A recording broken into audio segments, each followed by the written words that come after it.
जय श्री राधे। पिछले वीडियो में आपने सुना विषय के बारे में।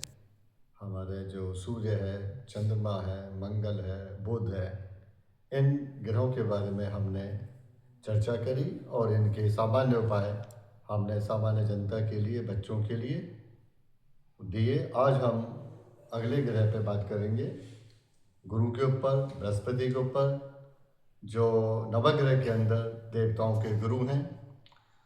बृहस्पति हमारे ब्रह्मांड के सभी ग्रहों में व्यास के रूप में सबसे बड़े हैं।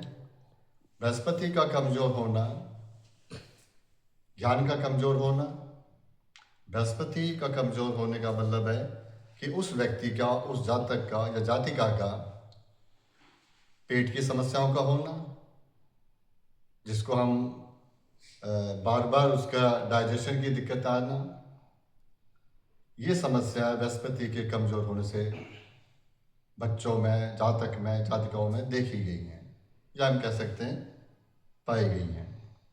बृहस्पति कमजोर होने से व्यक्ति ज्ञान से शून्य होने लगता है और धीरे धीरे वो अपने आत्मबल को कमजोर कर लेता है।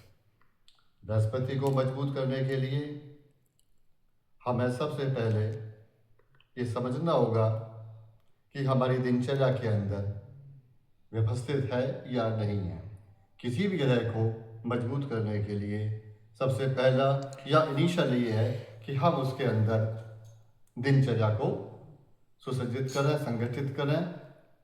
और यदि हम वो नहीं कर पाएंगे तो हम किसी भी विषय के, किसी भी ग्रह को मजबूत नहीं कर सकते। बृहस्पति के लिए सुबह उठने का टाइम, खाने का टाइम, नहाने का टाइम, बैठने का टाइम, सोने का टाइम, सारी व्यवस्था सुनिश्चित होनी चाहिए। ये बृहस्पति ज्ञान के द्वारा हमें बताता है कि हमारे विषय के अंदर किस विषय को कब उठाया जाए। ये हमें बृहस्पति से मिलता है। बृहस्पति से का जो कलर है, जो रंग है, वो पीले रंग का है। पीले रंग का तात्पर्य ये कि हमारा जो लिवर है, जिस पे पूरा शरीर टिका हुआ है, यदि हमारे शरीर का लिवर खराब हो जाएगा तो शरीर का हर अंग अपने आप ही कमजोर होना शुरू हो जाता है। बृहस्पति के कमजोर होने का मतलब हो गया कि आपके हर अंग के अंदर उसका असर पड़ेगा। ये हमारे लिवर को बताता है, जिसका रंग भी पीला ही होता है। परमात्मा ने इस हिसाब से शरीर के ढांचे को बना रखा है कि हर ग्रह उस शरीर के उस हिस्से को बताता है। बृहस्पति का जो मेन वो है, वो हमारा लिवर है। यदि लिवर हमारा खराब होगा तो दिनचर्या अपने आप ही खराब हो जाएगी, फिर भी सुव्यवस्थित हो ही नहीं पाएगी। जब सुव्यवस्थित नहीं हो पाएगी तो बाकी की जो दिनचर्या है काम करने का, वो अपने आप ही कमजोर होनी शुरू हो जाएंगी। तो इसको कैसे मजबूत किया जाए? मजबूत करने का मैंने पहले भी बताया है कि माँ बाप अपने बच्चों को शुरू से ही संस्कार में डालें। कब उठें, कब नहाएं, कब खाएं, कब पिएं। जब तक ये सही नहीं होगा तब तक हम विषय पे या उस ग्रह को मजबूत नहीं कर पाएंगे। बृहस्पति को मजबूत करने के लिए बच्चों के अंदर शुरू से ही ज्ञान की किताबें पढ़ाएं उनको, जिससे कि वो बच्चे अपने उस ज्ञान को समझें। ज्ञान की बातों में आ जाता है, चाहे वो विषय फिजिक्स हो, केमिस्ट्री हो, मैथ हो, बायोलॉजी हो, रामायण हो, गीता हो। जब तक ये सुव्यवस्थित हम नहीं समझ पाएंगे तब तक हम बच्चे को पूर्ण रूप से उसका विकास नहीं कर पाएंगे। तो पूर्ण विकास के लिए बृहस्पति से संबंधित चीज़ों का दान करना, इसके अंदर सामान्य रूप से चने की दाल भी आती है। गुरु की अवहेलना ना करना। गुरु का तात्पर्य ये होता है जो आपको सही मार्ग की तरफ ले जाए, उसको कहा गया गुरु। तो बृहस्पति हमें सही मार्ग पर ले जाने के लिए ही, सुव्यवस्थित करने के लिए ही अग्रसर करता है कि हमें समाज में कब किस विषय पे बोलना चाहिए, कब विषय पे नहीं बोलना चाहिए। ये वही बता सकता है या जान सकता है या कर सकता है जिसका बृहस्पति बेहतर होगा, मजबूत होगा। बृहस्पति यदि ठीक नहीं है तो समाज के अंदर मान, सम्मान, यश सबसे पतित हो जाता है। जब इनसे पतित हो गया तो जीवन में उसके जन्म लेने का या राष्ट्र के प्रति वो क्या करेगा? फिर उसका जन्म फिर व्यर्थ हो जाता है। तो अपने आने वाले समय के अंदर मैं सभी जातक जातकों को बोलूँगा या बताना चाहूँगा कि हमें यदि श्रेष्ठ भारत की तरफ आगे बढ़ना है तो अपने संस्कारों के अंदर अपने गुरु का आदर करें, अपने शिक्षकों का आदर करें। इनका आदर करने से हमारा बृहस्पति अपने आप ही स्वतः ही ठीक होने लगता है, उसमें कुछ करने की जरूरत ही नहीं है। किंतु यदि हम अपने आप के भ्रम में ही जीते रहेंगे कि हमें सबसे ज़्यादा पता है, ये बृहस्पति का बहुत कमज़ोर पॉइंट है कि हाँ बृहस्पति आपका बहुत कमज़ोर हो गया है। अपने आप को ही सही साबित करने के उसमें उद्देश्य से यदि हम काम करते हैं तो उस व्यक्ति का बृहस्पति जरूरत से ज़्यादा कमज़ोर है। दूसरे का मान सम्मान, ज्ञान का सम्मान करना, तब बृहस्पति आपके जन्म कुंडली के अंदर आपके सुव्यवस्थित जीवन के लिए अग्रसर होता है। तो आज हमने एक बृहस्पति के ऊपर विषय पर चर्चा करी, ग्रह पे चर्चा करी। आगे के लिए हम एक और विषय उठाएंगे शुक्र के ऊपर, जिसके अंदर हम आपको बताना चाहेंगे कि किसी व्यक्ति का भोग किस रूप में हमारे समाज के प्रति, हमारे अपने प्रति काम करता है। तो वाणी को हम विराम देना की चाहेंगे। गुरुजी, बृहस्पति का ग्रह वास्तु पर भी कोई असर पड़ता है?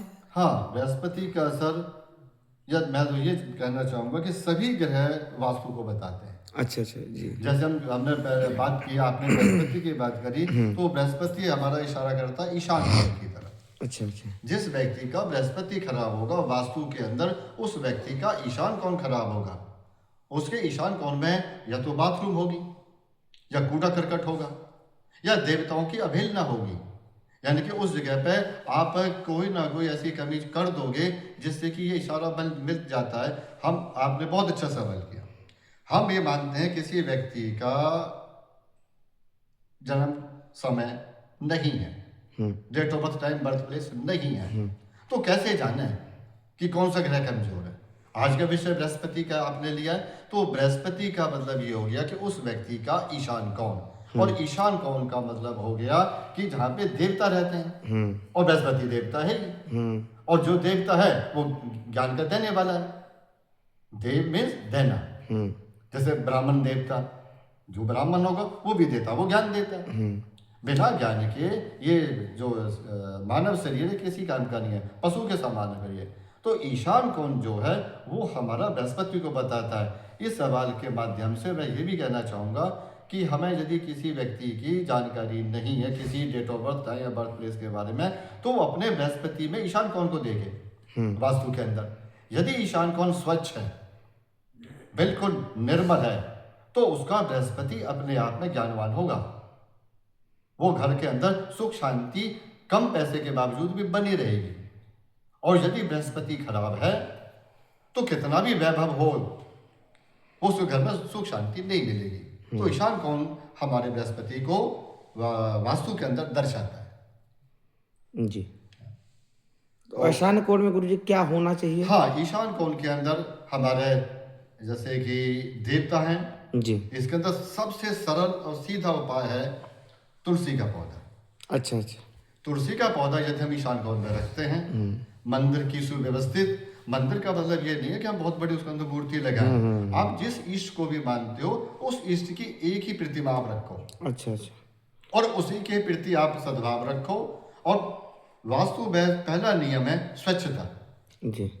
यदि स्वच्छता होगी, सफाई शुद्धि होगी, तो आपका ईशान कोण के अंदर जो चीजें हैं वो पारिवारिक अपने आप ठीक होने लगती है। जैसे कोई पौधा लगाया जाए, तुलसी मान लीजिए आंगन में बीच में लगी हुई है, तो और दूसरा कोई पौधा लगाना चाहे वहाँ पर, तुलसी की सबसे सही जो जगह है वो ईशान कोण है। अच्छा अच्छा अच्छा। अब इसके अलावा यदि हम और कोई पौधा भी लगाना चाहते हैं तो सबसे सरल में इसमें हम एक पौधा आता है जिसको आम भाषा में मनी प्लांट कहते हैं। अच्छा अच्छा। वो भी लगा सकते हैं जी। और आपके ईशान कोण के अंदर जो आपके हम आज के विषय पानी का बहना, अच्छा अच्छा, यदि उस जगह पे हम ऐसी तस्वीर लगाएं झरने की जिसमें पानी का बहता हुआ हो, रुका हुआ पानी नहीं, अच्छा अच्छा, बहता हुआ पानी। जी। आपने भी देखा होगा कि हमारे ईशान के अंदर और हमारे उत्तर के अंदर हिमालय पर्वत है। जी जी जी। हिमालय पर्वत का, कैलाश पर्वत का इस दिशा में होना ये हमारे पृथ्वी के लिए, हमारे भारतवर्ष के लिए हम बात करते हैं तो बहुत ही शुभ शकुन है वास्तु के हिसाब से। जी तो वास्तु के अंदर ईशान कोण देवताओं का लिए दर्शाता है, और इस पे जल का प्रवाह होना, ठहरना नहीं, प्रवाह होते रहना। उस घर के अंदर यदि हम पानी का अरेंजमेंट रखते हैं, फ्लो ऑफ वाटर को, जो बहता हुआ पानी है, तो घर की आधी से ज़्यादा बीमारियां ठीक हो जाती हैं जी। और यदि गलती से हमने कल पूछ भी सकते हैं, आपका ये सवाल फिर आ सकता है कि उसमें वॉशरूम बनवा दें, जी तो पानी बहेगा ही, किंतु वॉशरूम नहीं बना सकते। वॉशरूम के लिए वो जगह बिल्कुल ही गलत है। आप अपना टॉयलेट, अपना वॉशरूम ईशान कोण में ना रखें, वरना उस घर के अंदर रोग कभी ठीक नहीं होगा। वो रोग हमेशा ही कोई ना कोई पकड़े रखेगा। अच्छा, बहने का स्थान पाइप जैसे कुछ बनाना चाहता हूँ, उधर से बाहर निकालना चाहिए। फ्लो ऑफ वाटर बताया गया वास्तु के अंदर, उसके अंदर हमारा विषय आता है कि हम दक्षिण से उत्तर की तरफ पानी बहे। अच्छा अच्छा।